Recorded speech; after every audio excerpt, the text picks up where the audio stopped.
E nós estamos recebendo mais uma vez a presença do presidente da Assembleia Legislativa, deputado Eduardo Botelho, ainda do PSB. Deputado, mais uma vez, seja bem-vindo conosco aqui, viu? Ainda. Bem, esse programa habitacional aqui no estado é importantíssimo. Há quem diga que o déficit habitacional no estado gira em torno de 50 mil moradias. Só aqui na Grande Cuiabá, em torno de 30 mil moradias. O senhor acredita que neste programa habitacional Mato Grosso ainda terá um avanço ainda maior do que essas 3 mil habitações? Não, eu acredito sim. O governador Pedro Táxi, junto com o secretário da cidade, Wilson Santos, primeiro destravou várias obras, né? Tinha muitas obras aí que já estavam praticamente prontas, como é o caso de Várzea Grande, e estava enrolado lá. E agora desenrolou, entregando em Rondonópolis, em vários locais. Pelo menos essas que já estão aí, tem obras aí que estavam inacabadas há mais de 3 anos, paralisada. Então eles pegaram primeiro entregar essas obras e depois fazer um novo programa. Eu acredito que esse programa, ele é do governo federal, o governo do estado não tem como sozinho bancar esse programa, mas é um programa necessário que deve continuar. A casa é fundamental. Eu lembro quando nós tivemos a nossa primeira casa, que foi aqui no CPA, que minha mãe mora na casa até hoje, que o presidente Figueiredo veio aqui entregar essas casas, na época era o governo militar, e a alegria que nós tivemos, nós morávamos num casebre, no CPA, e nós saímos de lá e viemos para a nossa casa própria. Então a família, quando fica, é um sonho, né, para aquelas pessoas. E esse programa deve continuar sim, eu acredito que o governo Pedro Táxi já determinou que o secretário das cidades avance com esses programas aí, que é muito importante para essa população que realmente sonha com um teto. Bem, um outro assunto importante e aí é do porquê da sua vinda aqui, deputado, também, um dos motivos, ou talvez o principal deles, é com relação ainda à área da saúde. Nós vimos aí um desfecho positivo na semana passada, que colocou, pelo menos nesse momento, um ponto final nessa discussão das verbas ou de uma ajuda do governo do estado aos hospitais filantrópicos, onde o senhor teve uma participação direta nesse processo. O senhor acredita que tenhamos agora, daqui para frente, uma nova postura no trato do governo para com os filantrópicos? Não, o governo já vinha adotando uma postura de parceria com os filantrópicos. O problema é que o governo, na verdade, ele não tem aquela obrigação de pagar os filantrópicos. Mas, hoje, o estado de Mato Grosso não tem como viver sem os filantrópicos. Nós não temos como. Quem mais atende aqui na Grande Cuiabá do que Santa Casa, quem faz mais parte do que o Santa Helena, Hospital Geral, Hospital do Câncer. Olha, quem que atende câncer hoje aqui em Mato Grosso, a não ser o Hospital do Câncer? Então o governo entendeu tudo isso, que precisa dessa parceria, e eu fui procurado pelos diretores, fui até o governador, mostrei para ele a real situação, ele entendeu rapidamente, mandou estudar e achar uma alternativa, e nós encontramos uma alternativa paliativa para que não feche, para que continue funcionando, e nós temos um prazo aí, e nisso o secretário Luiz Soares está sendo muito inteligente, de construir um caminho para que nós solucionarmos os problemas do passivo, que os hospitais hoje devem muito, devem mais de 12 milhões aí. E para que nós possamos dar continuidade nesse trabalho ao longo daqui para frente. Bem, eu até peço aqui trazer uma água aqui para o nosso nobre deputado aqui. É bom. Bem, vale a pena lembrar aos nossos telespectadores que nós estamos falando de 5 hospitais filantrópicos existentes hoje no estado. Eu me refiro ao Hospital do Câncer, a Santa Casa de Misericórdia aqui de Cuiabá e de Rondonópolis, o Hospital Santa Helena e o Hospital HGU, o Hospital Geral Universitário aqui da capital. Em dezembro do ano passado, o governo havia repassado 2,5 milhões, janeiro e fevereiro desse ano mais 2,5 milhões nos seus respectivos meses, totalizando 7,5 milhões. Agora, a proposta me parece que é a mesma, deputado. São 7,5 7,5 milhões, só que agora não vai ser apenas um dinheiro entregue, vai ser uma compra de serviços somente nesses 3 meses? Não. Ou isso vai perdurar daqui para frente? Não é bem assim. O governo vai arrumar os 2,5 milhões. Sim. Durante 3 meses, prorrogável por mais 3. E o governador Pedro Táxi tem o sonho de zerar a fila daquelas pessoas que estão esperando por cirurgia. Tem gente aí que está esperando há muito tempo uma cirurgia cardíaca, uma cirurgia vascular, uma cirurgia ortopédica. Então, o que foi a proposta do governador para eles? Eu vou ajudar vocês, vou apresentar uma tabela de trabalhos que eu quero zerar essa fila, essas pessoas que estão aí esperando, tem que acabar com isso, tem que ser feito isso praticamente de imediato.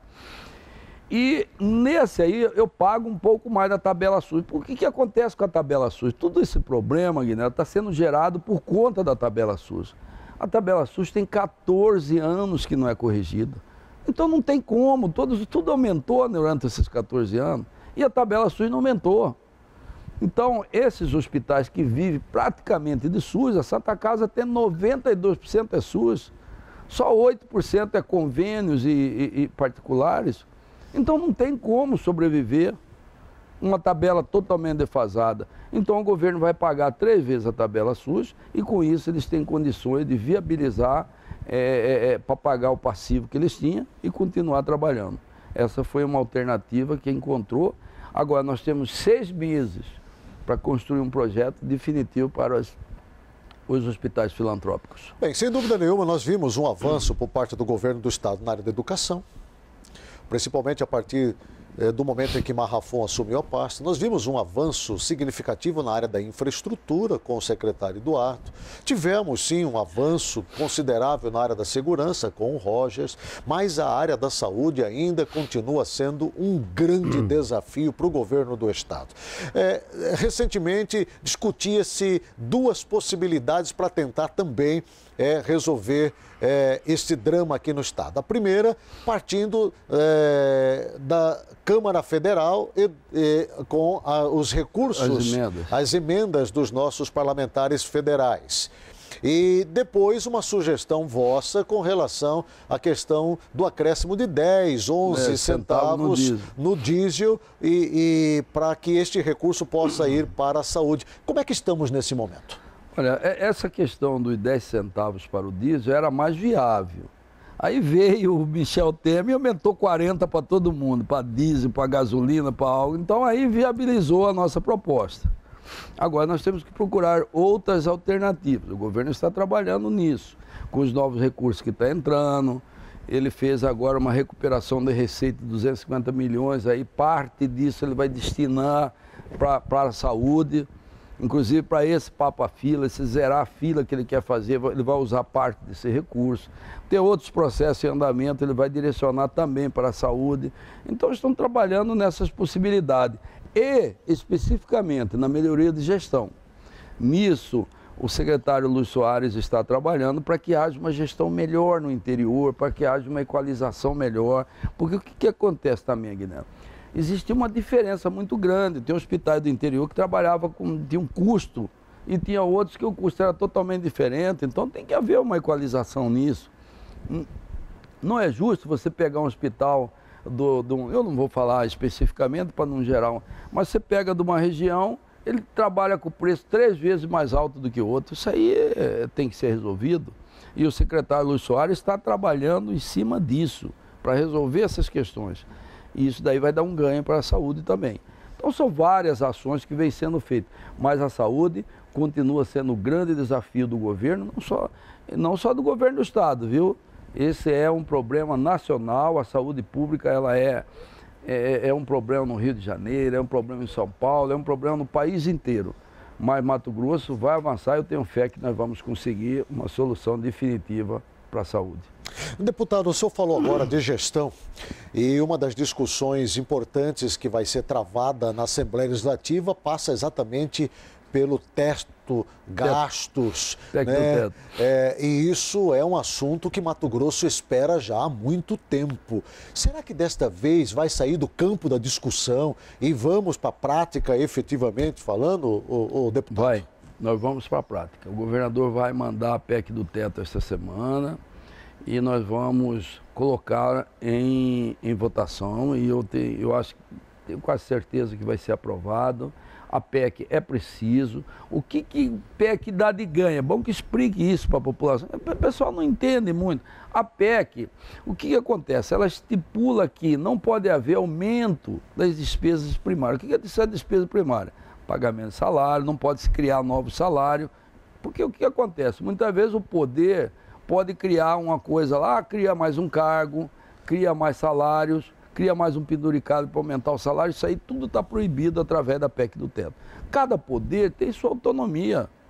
O Ministério Público tem sua autonomia para criar o seu sistema lá, o Tribunal de Justiça tem, o Tribunal de Contas tem, a Assembleia Legislativa tem. Com essa PEC, por um determinado tempo, vai ficar proibido isso. O que vai poder pagar? O RGA? Pode sim, porque o RGA é correção de infração, isso vai poder. Não vai poder aumentar custo com o combustível, com o carro, com não sei o quê? Não, também. Então isso, vai haver um controle disso. E o que acontece? O aumento dessa arrecadação, que vai ter, que seja acima da inflação, nós esperamos que o Estado cresça acima disso, isso daí fica para o Executivo, até um limite que nós vamos discutir lá até quanto. E aí, depois desse limite, aí sim pode haver um crescimento dos poderes. O que essa margem dá? Para que o governo possa investir, para que ele possa resolver o problema da saúde. Então isso é o que nós esperamos com a PEC do teto. Além de que o governo federal exigiu para que se ele faça uma renegociação da dívida. Com essa renegociação da dívida, o governo do estado ganha algo em torno de R$1 bilhão. Então nós aprovando a PEC esse ano, você já pode ter certeza que ano que vem, só do ganho com a renegociação, já vai ter R$1 bilhão. Então essa é a discussão em cima da PEC. Com relação, só para a gente encerrar nossa entrevista, deputado. Não sei se você entendeu bem. Não, se você entendeu, eu tenho certeza que o público entendeu. A questão toda passa pela regularização dos gastos públicos, né? Até para não acontecer o que está acontecendo, por exemplo, hoje, como um péssimo exemplo, e aí eu não sei se o senhor assinaria embaixo, com relação à questão do Tribunal de Justiça, do pagamento de altos salários, remuneração, penduricados, gratificações, tanta coisa que acaba, obviamente, interferindo e muito nesse processo todo. Agora, deputado, o senhor está em vias de deixar o PSB emigrar para o Democratas. Afinal de contas, quem é que vai acompanhar o senhor para lá? Porque agora o PP entrou em cena, inclusive o PSDB também, o PSDB, né? Entrou em cena, o querido doutor Júlio Campos tem que pegar o telefone e ligar para o deputado Nilson Leitão do PSDB e dizer para ele, para de ficar chamando o povo do PSB que está vindo aqui para o Democrata, né? Deixa o Botelho trabalhar essa questão, afinal de contas, como é que vai se resolver essa situação? Veja bem, primeiro foi um combinado que nós fizemos dentro do PSB, nós fizemos uma reunião dos deputados estaduais, do deputado federal, de aguardar a reforma política que está sendo votada. Porque nós não sabemos como que vai ser distritão, não vai ser. Se for distritão, facilita alguma coisa. Se não for, nós temos que pensar outras situações, entendeu? O que é a diferença nisso? Para que você entenda, para que todo mundo entenda. O distritão é os 24 mais votados. Acabou aquela história de legenda. Sim. Se não votar isso, se isso não for aprovado, fica ainda valendo as legendas. Aí tem que pensar, porque de repente ir todo mundo para um partido, 5, 6 deputados num partido só. Vai inchar. Vai inchar e não faz legenda. Alguém vai ficar de fora. Alguém vai ficar fora. Então, às vezes o deputado escolhe, eu vou para outro partido que lá eu vou ter uma legenda mais favorável. Isso faz parte da análise política, do jogo de xadrez. O senhor é a favor do distritão? Eu sou a favor. Eu acho que o voto tem que ser na pessoa. Sim. Se você escolhe um deputado, aí vai eleito um outro, por exemplo, nada contra, nada... Mas eu acho assim, tem deputados que teve mais de 20 mil votos, ficou fora, e tem outros que elegeu com 14. Nós tivemos uma eleição aqui que Carlos Brito teve 30 mil votos, perdeu a eleição e foi eleito um com 12. Então, são essas, menos da metade da votação que ele teve, virou deputado e ele foi derrotado. Então, essa é uma situação, eu sou a favor do Distritão. Nós vamos para um rápido intervalo comercial. Eu quero agradecer bastante ao deputado Eduardo Botelho, obrigado. O deputado Eduardo Botelho tem sido uma peça fundamental à frente da Assembleia Legislativa para ajudar o governador Pedro Taques. Eu não me lembro, sinceramente, deputado Botelho, de ter visto um presidente da Assembleia Legislativa tão parceiro do Estado como eu tenho visto a vossa atuação.